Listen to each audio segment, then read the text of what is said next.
Hello, good morning at magandang hapon sa inyong lahat. Papakita ko po sa inyo kung paano magde-delete ng ating beneficiary sa STC. So ganito po ang ating gagawin.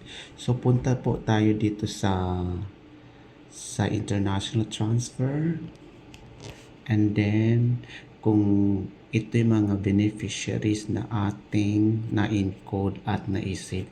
So, gusto nating i-delete ang isang beneficiary.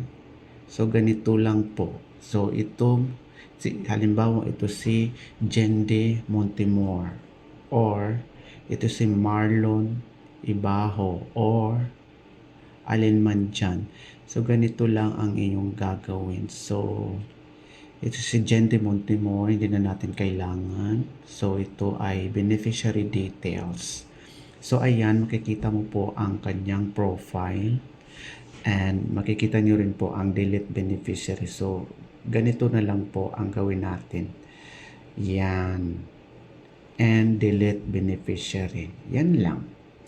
It's very simple and very understanding. Thank you. If you like the video, like, share, and